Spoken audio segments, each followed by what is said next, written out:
నమస్కారం. ఈరోజు ఎమర్జెన్సీ వ్యతిరేక దినోత్సవం సందర్భంగా కొన్ని విషయాలు మీతో పంచుకునే ప్రయత్నం చేస్తాను. ఈరోజు ఎమర్జెన్సీ డిక్లేర్ చేసి దాదాపు 50 సంవత్సరాలు.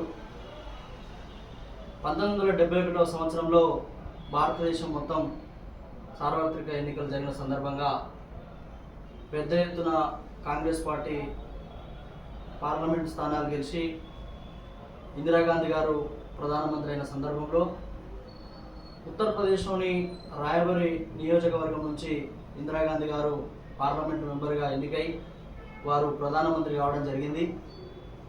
ఆ సందర్భంలో ఇందిరాగాంధీ పైన ఓడిపోయినటువంటి రాజ్ నారాయణ గారు ఇందిరాగాంధీ గారు ఫ్రాడ్ చేసి ఎలక్షన్లో గెలిచారని చెప్పేసి దాదాపు 14 రకాలైనటువంటి వాళ్ళు క్రిమినల్గా చేసిరని చెప్పేసి ఆ రోజు అలహాబాద్ హైకోర్టులో వారు పిటిషన్ దాఖలు చేయడం జరిగింది.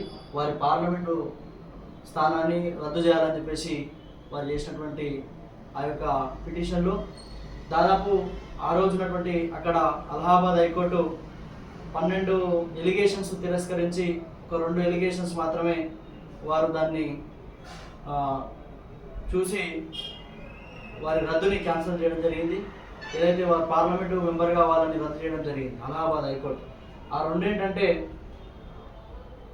ప్రభుత్వం యంత్రాంగాన్ని మొత్తం ఎలక్షన్స్లో వాడుకుందని చెప్పేసి, అదేవిధంగా పిఎంఓ ఆఫీస్లో పనిచేస్తున్నటువంటి గెజిటెడ్ ఆఫీసర్ ఆమెకు ఎన్నికల ఏజెంట్గా పనిచేసిందని, ఆమె ఎన్నికల ప్రచారంలో పనిచేసిందని చెప్పేసి ఆ రోజు అలహాబాద్ హైకోర్టు ఆమె పార్లమెంటు మెంబర్ని రద్దు చేయడం జరిగింది. అదేవిధంగా ఆమె 6 సంవత్సరాల పాటు ఇలాంటి ఎన్నికల్లో వారు పోటీ చేయకూడదని చెప్పేసి, రాజకీయాల్లో ఉండకూడదని చెప్పేసి ఆ రోజు అలహాబాద్ హైకోర్టు తీర్పు ఇవ్వడం జరిగింది. అదేవిధంగా కాంగ్రెస్ పార్టీకి మీరు 20 రోజుల్లో వేరే ప్రధానమంత్రిని ఎన్నుకోవాలని చెప్పేసి ఆ రోజు అలహాబాద్ హైకోర్టులో జడ్జిమెంట్ సందర్భంలో అప్పుడున్నటువంటి ఇందిరాగాంధీ గారు ప్రధానమంత్రి గారు ఆ యొక్క జడ్జిమెంట్ని అప్పీల్ చేస్తూ సుప్రీంకోర్టులో వారు అప్పీల్ కావడం జరిగింది.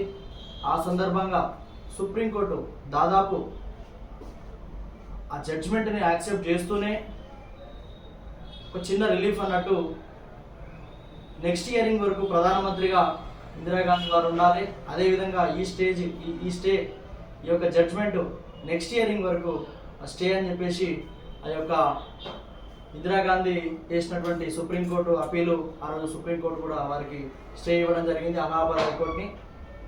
అప్పుడు ఇందిరాగాంధీకి పూర్తిగా అర్థమైపోయింది సుప్రీంకోర్టులో కూడా నాకు ఎదురుదెబ్బనే జరుగుతుందని చెప్పేసి, ఏదైతే జూన్ 25, 1975 సంవత్సరంలో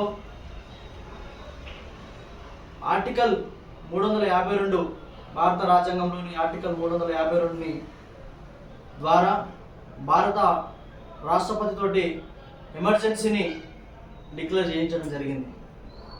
మనకు తెలుసు ఎమర్జెన్సీ ఎలాంటి సమయాల్లో పెడతారంటే 3 సందర్భాలలో పెడతారు ఎమర్జెన్సీ. మన దేశం వేరే దేశం పైన యుద్ధం జరుగుతున్న సందర్భంలో, అదేవిధంగా మన దేశం పైన వేరే యుద్ధం చేస్తే పెద్ద ఎత్తున దేశంలో పెద్ద ఎత్తున అలజడులు కానీ పెద్ద ఎత్తున ఇబ్బందులు కానీ జరిగిన సందర్భంలో ఎమర్జెన్సీ డిక్లేర్ చేయాలి.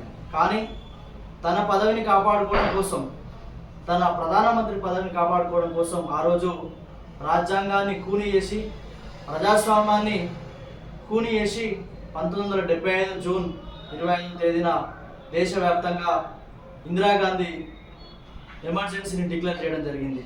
ఈ ఎమర్జెన్సీ వలన పత్రికకు స్వేచ్ఛ ఉండదు, ప్రజలకు స్వేచ్ఛ ఉండదు, ప్రతిపక్ష నాయకులు మాట్లాడే అవకాశం ఉండదు. సెంట్రల్ గవర్నమెంట్ ప్రధానమంత్రి చెప్పిన విధంగానే ఈ యొక్క పాలన జరగాలి.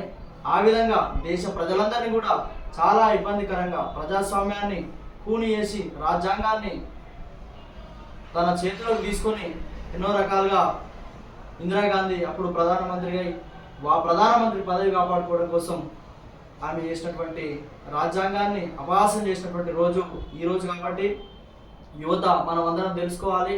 రాజ్యాంగాన్ని తన ప్రధానమంత్రి కాపాడుకోవడం కోసం, తన పదవిని కాపాడుకోవడం కోసం ఎమర్జెన్సీ డిక్లేర్ చేసి ప్రజాస్వామ్యవాదులని, ప్రతిపక్ష నాయకులని, పత్రికా సోదరులని అందరినీ కూడా జైళ్ళలో పెట్టి, అదేవిధంగా తనకు అనుకూలంగా 42 అమెండ్మెంట్ రాజ్యాంగం 42 అమెండ్మెంట్ రాజ్యాంగం చేసి అదే 5 సంవత్సరాలే ఉన్నటువంటి యొక్క ప్రధానమంత్రి పార్లమెంటు మెంబర్లని 6 సంవత్సరాలు పొడిగించుకొని ప్రధానమంత్రిని అరెస్ట్ చేయకుండా మొత్తం చట్టాలు తనకి ఏ విధంగానైతే నష్టం జరగకుండా ఉంటుందో ఆ విధంగా ఆమె చట్టాలు మార్చి ఈ యొక్క దేశాన్ని, ప్రజాస్వామ్యాన్ని, రాజ్యాంగాన్ని అపహాస్యం చేసినటువంటి రోజు ఈరోజు. కాబట్టి మనం అందరం, యువకులం అందరం ఆ యొక్క ప్రధానమంత్రిగా ఉండి ఇందిరాగాంధీ విధించినటువంటి ఆ ఎమర్జెన్సీ కారణంగా ప్రతిపక్ష నాయకులు అటల్ బిహారీ వాజ్పేయి గారు, జయప్రకాష్ నారాయణ గారు, అదేవిధంగా మొరార్జీ దేశాయ్ గారు, మన ప్రాంతంలోని బండారు దత్తాత్రేయ గారు, బద్దం బాలరెడ్డి గారు, అనేక మంది, విద్యాసాగర్ రావు గారు,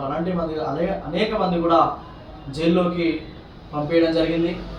ఈ యొక్క భారతదేశ ప్రజాస్వామ్యాన్ని, రాజ్యాంగాన్ని కూని చేసినటువంటి రోజు, ఇది ఒక చీకటి రోజు. కాబట్టి మనం అందరం కూడా మన భావి తరాలకు, ముందరి తరానికి ఆ యొక్క ప్రభుత్వం, ఆ యొక్క పార్టీ మన దేశ ప్రజాస్వామ్యాన్ని ఏ విధంగా కూని చేసిందో మనం అందరికీ చెప్పవలసినటువంటి అవసరం ఎంతైనా ఉంది. ఈరోజు మన దేశ ప్రతిపక్ష నాయకుడైనటువంటి రాహుల్ గాంధీ గారి మన దౌర్భాగ్యం ఏంటంటే, ఆయన మన ప్రతిపక్ష నాయకుడు. ఆయన ఒక రాజ్యాంగాన్ని చేతిలో పట్టుకొని చూపించుకుంటూ అంతా తిరుగుతున్నాడు. ఆయనకు తెలియని విషయం ఏంటంటే, రాజ్యాంగాన్ని కూని చేసిందే, ప్రజాస్వామ్యాన్ని అపహాస్యం చేసిందే మీ నాయనమైనటువంటి ఇందిరాగాంధీ. అది మీరు తెలుసుకోవాల్సిన విషయం ఎంతైనా ఉంది. ప్రజలు, యువకులు, మనం అందరం కూడా అసలు 1975 ఎమర్జెన్సీ అవసరం లేకున్నా తన పదవి కాపాడుకోవడం కోసం, తన పార్లమెంటు స్థానం రద్దయింది కాబట్టి, అది ప్రధానమంత్రి ఆమె పోతుంది కాబట్టి, 6 సంవత్సరాల పాటు ఆమెకు పోటీ చేసే అవకాశం లేదు కాబట్టి, అవన్నీ మార్చుకోవడం కోసం, ఆమెని కాపాడుకోవడం కోసం ఏర్పాటు చేసినటువంటి ఎమర్జెన్సీ. దాదాపు ఆ ఎమర్జెన్సీ 22 నెలల పాటు మన భారతదేశంలో కొనసాగింది. ఆ తర్వాత ప్రజాస్వామ్యవాదులందరూ కూడా, ప్రజలందరూ కూడా మన కాంగ్రెస్ ఇతర ప్రభుత్వాన్ని ఏర్పాటు చేసి 1977లో మనకు మొరార్జీ దేశాయ్ గారు ప్రధానమంత్రి అయ్యారు.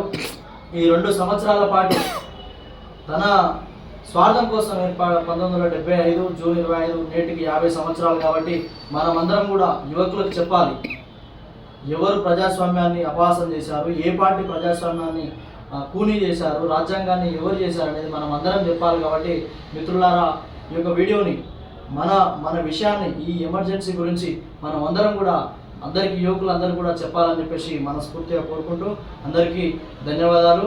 భారత్ మాతాకి జై.